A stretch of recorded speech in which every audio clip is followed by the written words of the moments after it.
Sentimentos complexos, comportamentos em ação, uma dança intricada de emoção.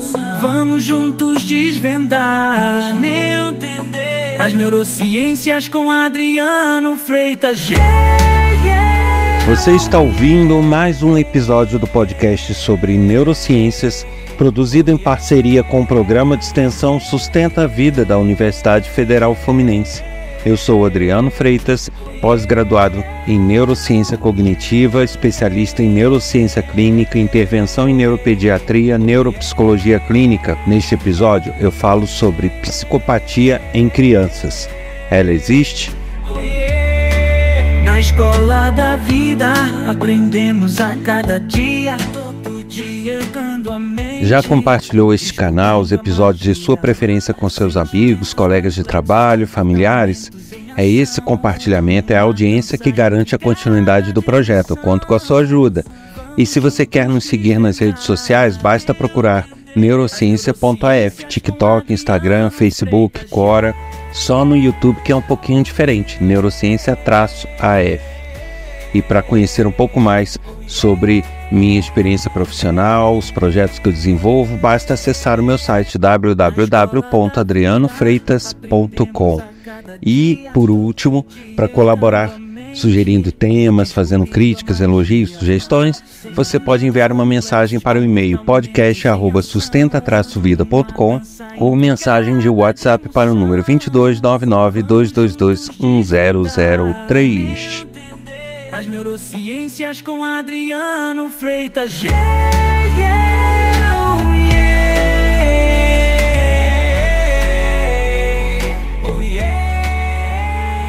O episódio dessa semana foi baseado num fato que ocorreu agora em 2024. Quem está ouvindo esse podcast posteriormente é só fazer uma pesquisa na internet que vai achar notícias sobre o assunto. E a polêmica que se formou em torno desse assunto, né, incluindo até profissionais, que é a notícia de um menino de 9 anos no Paraná que invadiu uma clínica veterinária e matou, esquartejou vários animais, 23 animais. E aí, em torno disso, surgiu uma polêmica, né? Porque psicólogos estão o tempo inteiro avisando e falando que não existe psicopatia em crianças.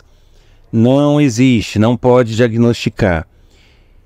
E muitas pessoas que são de outras áreas correlatas, ou até pessoas que não são psicólogos, afirmando, mas ele tem um comportamento de um psicopata, ele é um psicopata.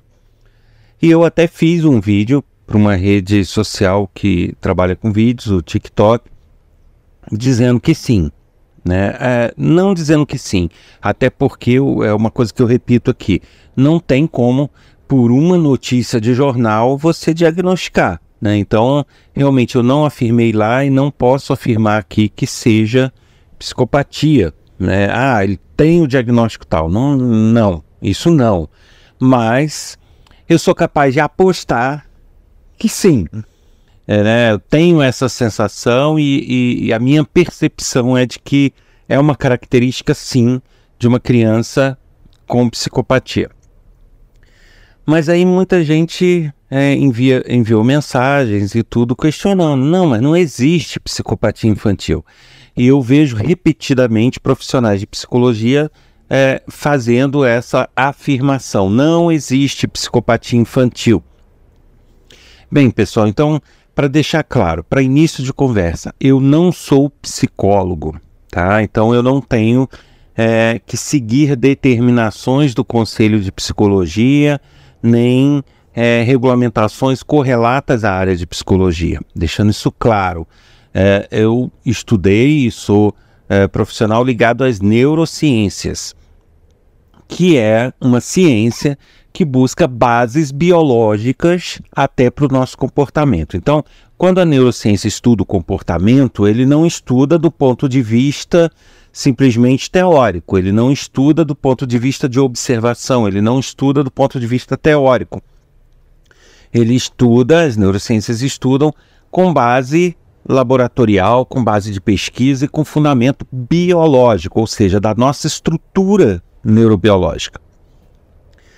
E falando em tese, né, em termos neurobiológicos, a gente pode dizer que sim, existe, tá? Tanto que a psicologia, ela já não utiliza mais o termo psicopatia, sociopatia, ela não faz muito claramente essa distinção mais. Ela foi reformulado isso, os termos são transtorno de conduta, transtorno de comportamento antissocial e por aí vai. Se utiliza de outros termos para classificar isso. E não necessariamente neurocientistas, pessoas de neurociência são obrigados a seguir isso. Eu já expliquei isso em outros casos, lá num episódio onde eu falei sobre o autismo, que teve uma dúvida de uma pessoa, né, falando sobre o termo, você usa autismo leve, moderado e severo, e não é mais isso, é nível 1, 2, 3 de suporte. Aí eu expliquei lá atrás que eu não sou obrigado a usar nível 1, 2, 3 de suporte, e sim, eu posso usar leve, moderado e severo, e expliquei, justifiquei, embasei o porquê. Da mesma forma, no caso em questão, a gente pode sim falar em sociopatia, psicopatia, porque é a forma que a gente acha de explicar melhor o que pode ocorrer, né? As neurociências, elas tendem a dividir de fato em duas possibilidades, que é a psicopatia e a sociopatia. Por que essa divisão, que é reafirmada por pesquisadores, principalmente quem faz essa divulgação científica em neurociências, e que cada vez é menos reafirmada na psicologia, né? Por que dessa divisão? Porque existem pessoas que têm essas características, né, de malícia, violência e de manipulação, né, e toda essa característica que as pessoas conhecem como psicopatia, e que são pessoas que trazem esses traços, né, trazem estruturas biológicas diferenciadas das demais pessoas, que trazem essa estrutura já no cérebro. Então, isso é detectado em exames de neuroimagem, que são aqueles exames, principalmente de ressonância magnética funcional, que não é a mesma ressonância magnética de quando você vai numa clínica com pedido médico fazer o exame. Não é, deixando isso claro. A ressonância funcional é um tipo de ressonância que atualmente no Brasil quem tem são centros de pesquisa ou, em casos excepcionais, aí, em exceções, em hospitais muito caros, né, em clínicas muito caras, ou seja, não são acessíveis no dia a dia para diagnóstico. São equipamentos utilizados em pesquisa, deixando isso claro. Então, existem as pesquisas que embasam isso que eu estou falando, nas quais se observou o seguinte: você pega uma pessoa com comportamento psicopata, né, faz um mapeamento e você percebe que certas áreas do cérebro, do encéfalo, possuem um funcionamento atípico, possuem um funcionamento alterado. Essas áreas aí incluem a amígdala, inclui o córtex pré-frontal, tem estruturas chamadas de neurônios espelho, que são partes importantes para empatia. E o que acontece? Se percebeu que nessas pessoas ditas psicopatas, essas áreas não são funcionais como deveriam. Elas têm alterações em seu funcionamento, em sua estrutura. Então isso vem de fábrica, né? Por isso que se diz que a psicopatia vem de nascença. E a sociopatia, ela existe, né? A gente faz essa distinção porque são pessoas que têm essas áreas funcionais. Então, enquanto um psicopata não tem os mecanismos de empatia ou tem eles pouco funcionais, os sociopatas têm. Ela funciona, ela está lá. O córtex pré-frontal está lá, funcional. A amígdala, outras áreas, hipocampo, sim, estão ok. O que acontece é que no caso dos sociopatas, o ambiente que cerca essa pessoa, a forma de criação, o desenvolvimento pessoal, leva a pessoa a agir de formas inapropriadas em sociedade. Leva a pessoa a fazer maldade com outras pessoas e por aí vai. Então, a principal diferença aí que a gente fala é que a psicopatia ela é formada ao nascer, né? Então a pessoa já vem com aquelas características diferenciadas. E a sociopatia não. O ambiente e a criação da pessoa é que vai moldando esse tipo de comportamento. É a principal diferença. Existem algumas outras, né? Um sociopata, ele pode, em alguns momentos, ter empatia por outras pessoas. Ele pode, em algum momento, sentir remorso, justamente porque ele tem essas áreas funcionais. Já o psicopata não, ele não consegue, porque ele não tem essas áreas funcionais. Até uma curiosidade que eu gravei em um dos vídeos dessa rede social, é justamente, isso aí é uma curiosidade, tá? Uma boa parte de psicopatas, eu diria que a maioria, sabe aquela reação que você tem quando vê uma pessoa bocejando? Que a gente diz que o bocejo contamina, né? Você vê uma pessoa bocejando, você também boceja. É uma tendência, e isso acontece por causa dos neurônios espelho, né? Porque ele espelha o comportamento das outras pessoas. Essa é a função dos neurônios espelhos. E esse espelhamento é que gera o processo de empatia. A partir do momento que eles não têm essa área muito funcional, esse comportamento do outro não é espelhado. E no caso do bocejo, é um dos poucos comportamentos que ele não é freado, ele não é travado pelo córtex pré-frontal. Ele não consegue fazer isso, enquanto com outros sim, a gente não fica o dia inteiro imitando os outros, né? Justamente porque há esse freio. E o bocejo é um que escapa um pouco esse freio. E então por isso é contaminante, né? Você vê uma pessoa bocejar, dá vontade de bocejar também. Tem outros motivos, mas o principal é esse. O fato é que uma pessoa que tem uma área disfuncional, uma área que não funciona direito, que faz esse espelhamento, ele não vai ter essa vontade de bocejar quando o outro boceja. Isso é uma curiosidade, tá?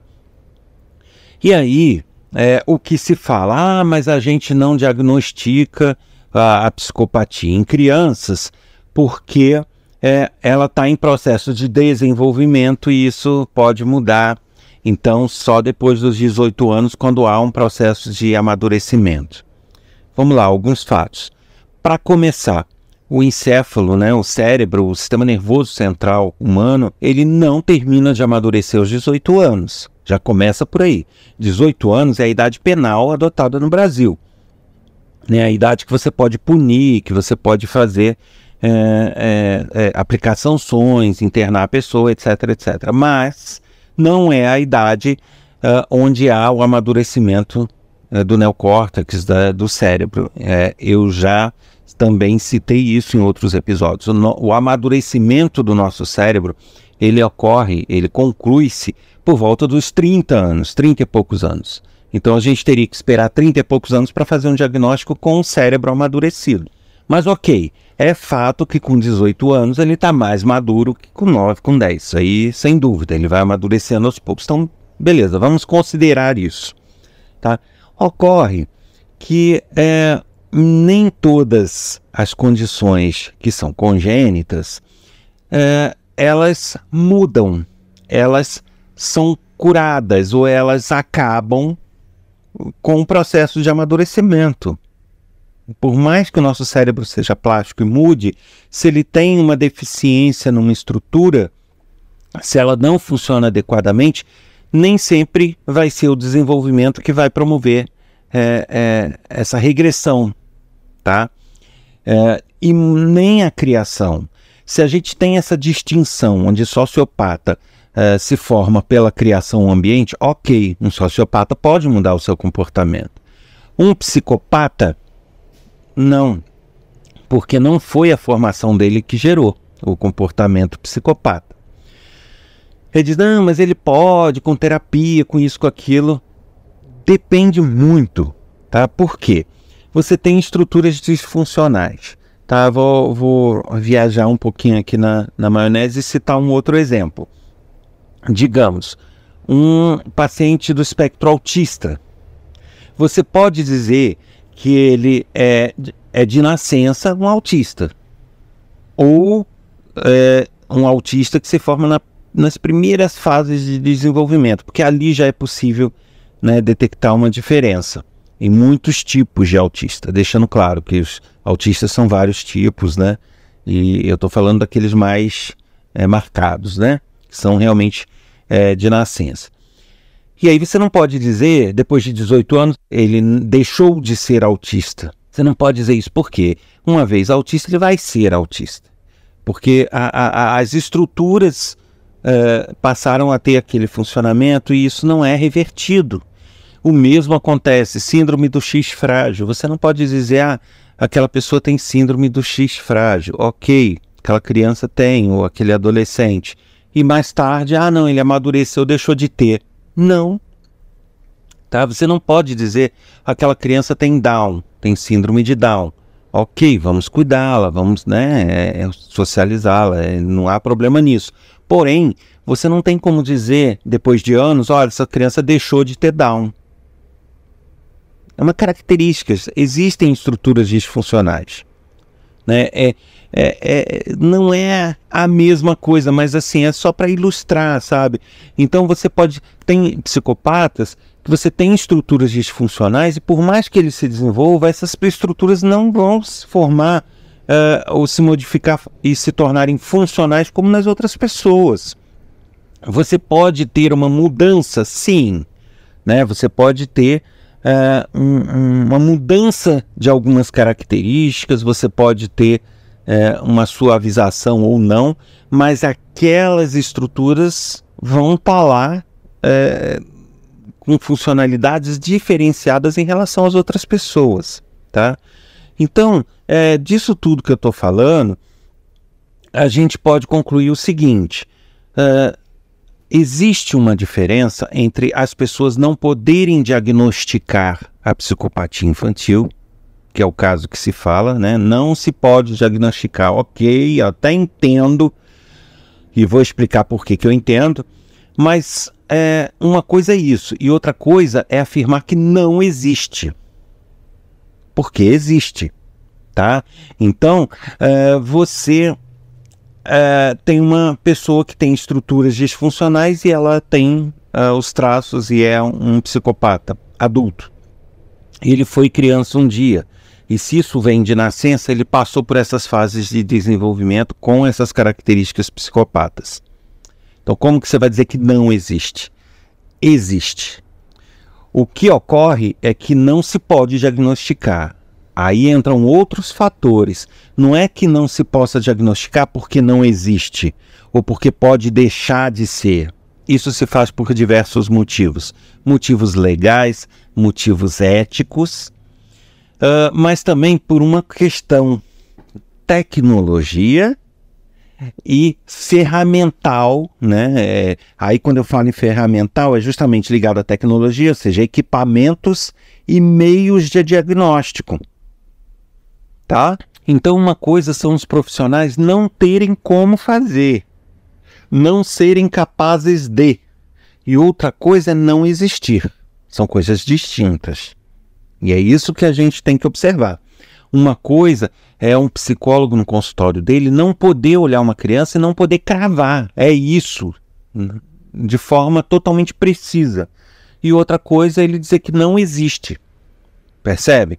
Então, assim, aí você me diz, então os psicólogos são incompetentes. Não, eles são competentes, estudaram muito, sabem o que estão fazendo, né? Então eles são as pessoas adequadas a lidar com a situação. Porém, devemos afirmar também que no consultório de um psicólogo ou de um psiquiatra que seja, você não tem um aparelho de ressonância funcional para olhar a pessoa e cravar, olha, a base biológica dele é essa, ele tem essas características, ele não tem ferramental para isso, ele não tem meios, por mais que ele estude, de ter uma eficiência nesse diagnóstico a ponto de ser impossível ter dúvida. Ele não tem a precisão de diagnóstico. E essa precisão, ela vem mais tarde a partir justamente do histórico de desenvolvimento. Então, mais tarde eles conseguem, porque vai ter todo o histórico dele e vai ter um comportamento já lá na frente mais cravado, mais preciso, que ele possa fazer essa avaliação. Em termos gerais é isso. Eu estou simplificando muito para as pessoas entenderem. Então, quando surge essa polêmica, que um afirma que tem, outro afirma que não tem, eu acho que o erro está nos termos que se fala, né? Uma coisa é um profissional dizer: eu não tenho como diagnosticar, ou não posso diagnosticar um psicopata na fase infantil ou na fase adolescente. Outra coisa é ele dizer não existe. Ao dizer não existe, ele está fazendo uma afirmação de que não é possível ter, não existe, nunca ninguém é um psicopata na fase de infância. Ele está afirmando uma coisa que justamente ele não tem como comprovar, né, laboratorialmente. Então, assim, eu acho que essa polêmica toda se faz por essa distinção, né? Muitas pessoas não olham por esse lado. Bases biológicas. Temos hoje em dia, em laboratórios, com equipamentos adequados, de verificar essas bases biológicas independente da idade. Sim, né? Existem estudos sobre isso. Quem fizer uma pesquisa em meios científicos sérios vai ver que equipamentos de neuroimagem já conseguem perceber isso e já conseguem fazer essa avaliação. Porém, o que não se tem é como entrar num consultório hoje em dia e ter acesso a isso, né? Um psicólogo, ele não pode, com base nas teorias e no que ele estudou, poder cravar esse diagnóstico em uma criança, porque pode ter N outros fatores que apresentam aquelas características, porque ele está ali olhando não as bases biológicas, ele está ali olhando o comportamental. Então ele está tendo que se basear no histórico, está tendo que se basear no comportamento, mas ele não tem meios de verificar as bases biológicas, ele não tem meios de verificar as estruturas internas da pessoa. Então são situações diferentes. Eu queria deixar isso claro, porque então eu não estou afirmando que eles não são profissionais adequados. São. Só que aí é uma questão de pesquisa, de tecnologia, né, de N fatores, e no quadro atual, de fato, não seria possível ter esse diagnóstico de forma precisa. Então, eu acho que agora o esclarecimento fica mais fechado do que esses bate-bocas aí de internet, né? E aí entram diversas questões, né? Uma pessoa com características, um indivíduo com características psicopatas, ele não é uma pessoa que possa ter um convívio social aberto. Aberto, que eu digo, não é que ele tem que ser preso, não, tá? Assim, ele não pode estar livre, leve e solto no meio de outras crianças ou no meio de outras pessoas para fazer o que quer. Porque ele pode apresentar esse comportamento outras vezes e com isso prejudicar outras pessoas e outros animais. O que eu acho até pior, os animais, porque eles não têm como pedir socorro, eles não têm como explicar nada, eles são vítimas assim que sofrem calados, né? O que ocorre, principalmente no caso das crianças, né? Um psicopata, uma pessoa com esse tipo de característica, ela não é uma pessoa que faz sem consciência, né? É uma pessoa que faz consciente do que está fazendo, sabe o que está fazendo, sabe os riscos que pode correr. Então, por mais que seja um adolescente, uma criança, lógico, criança de 2, 3 anos não, mas por mais que seja uma criança, ele não vai fazer coisas que ele possa se prejudicar, que ele saiba, né? Então, por exemplo, uma criança de 9 anos pode fazer isso com um coelho, mas dificilmente vai fazer com um pitbull. Por quê? Porque ele sabe que ele vai se lascar. não pela maldade do pitbull, mas por uma questão de autodefesa do animal, né? O animal vai acabar com ele, e ele sabe disso, ele não é bobo, né? O que acontece, então, é que ele vai fazer o tipo de ação, o tipo de atitude com aqueles em que ele tem um domínio. Então ele vai fazer isso com pequenos animais. À medida que ele for crescendo, pode fazer com animais maiores, mais tarde com outras pessoas. E na fase infantil, na fase de adolescência, ele pode até fazer, por exemplo, numa escola que tem um berçário. As pessoas bobearam, ele pode ir lá e fazer algum experimento, alguma coisa com os bebês. Então é muito perigoso, né? É uma questão de risco, né? Você paga para ver. E eu não acho que a sociedade deveria pagar para ver, né? Aí entram questões legais, questões de responsabilização. Eu acho um absurdo não ter ninguém que responda por isso. Aí as pessoas falam, mas o pai tem culpa? Cara, quem tem esses traços de nascença, ele vai apresentar traços o tempo inteiro, diferentes de outras crianças. Então dizer, foi uma surpresa para mim, isso nunca aconteceu.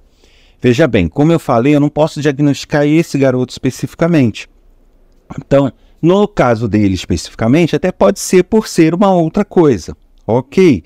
Mas, no geral, quem tem os traços psicopatas, né? E aí eu falo desses casos com base biológica, né? Que são psicopatas, eles vão apresentar essa característica desde o berço. Né? Eles vão apresentar características diferenciadas e de falta de empatia. Né?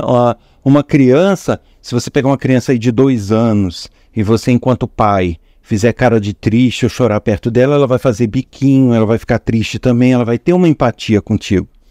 À medida que essas outras crianças não, né? Algumas até riem, é o contrário. Então, vou voltar ao exemplo desse garoto, né? Como eu falei, não posso afirmar, né, por só ver notícias, não é porque não existe, porque né, só por ver notícias não tem como afirmar isso, da mesma forma que os psicólogos não tem como afirmar só no consultório, né?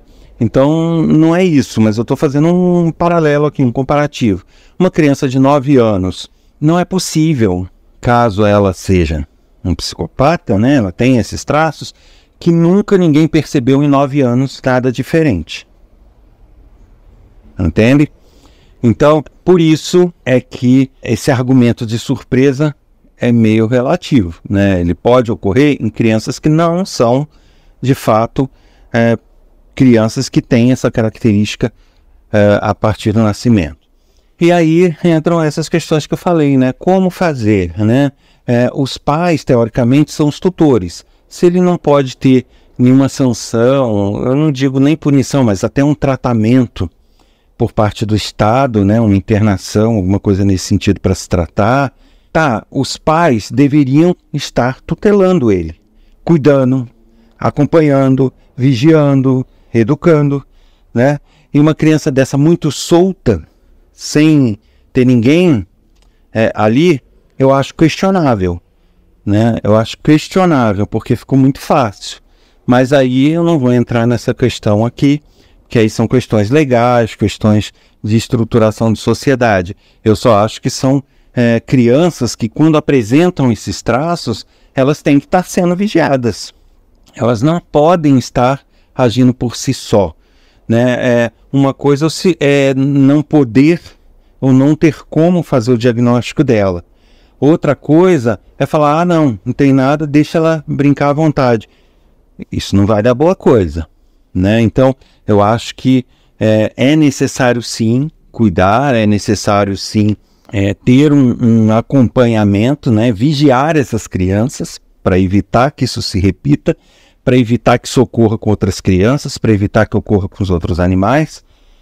Eu acho que os pais, a partir do momento que se observa esse tipo de comportamento, né, eles têm que ter uma atenção cuidadosa. Se eles não podem, o Estado de alguma forma teria que auxiliar, mas o fato é que são crianças que não podem ter um convívio aberto e direto, porque quando menos se espera, isso pode ocorrer, né? Deixando claro que pessoas psicopatas, elas nem sempre, principalmente quando vão amadurecendo, elas não vão colocando um adesivo na testa dizendo sou psicopata. São pessoas que aparentemente agem normal, mas que têm uma malícia de fingir comportamento, de dissimular, né? Então, por isso você diz, não, ele pode perder a característica. Quem garante? Tá? Ele pode estar lá normal, mas está fingindo. Ele pode estar lá tranquilão, mas está dissimulando. E quando ele quer e quando ele sente essa necessidade, ele vai lá e toma uma atitude. Então é uma coisa muito perigosa, né? E eu fiz questão de fazer esse episódio justamente por essa polêmica, né? Você faz um vídeo dizendo uma coisa, é guerra. Faz dizendo outra, é guerra. Tudo hoje em dia é guerra. Mas eu gostaria de deixar claro, os psicólogos estão errados? Não. Eles estão atuando dentro do que eles podem fazer, né? Eles não têm meios de diagnosticar. Mas isso não anula o fato de terem pessoas com estruturas biológicas disfuncionais ou pouco funcionais. Escola da vida, aprendemos a cada dia, todo dia educando a mente. Você ouviu mais um episódio do podcast sobre neurociências, produzido em parceria com o Programa de Extensão Sustenta a Vida da Universidade Federal Fluminense. Eu sou o Adriano Freitas, pós-graduado em neuroaprendizagem, que é neurociência aplicada à educação, especialista em intervenção em neuropediatria, neuropsicologia clínica, neurociência clínica. Neste episódio eu falei sobre psicopatia infantil. Existe? Quer enviar dúvidas, sugestões, dicas, informações críticas? Basta escrever uma mensagem para podcast@sustenta-vida.com ou mensagem de WhatsApp para o número 2299-222-1003. Aguardo sua mensagem. Semana que vem estou aqui com mais um episódio. Até lá. Vamos juntos desvendar as neurociências com Adriano Freitas.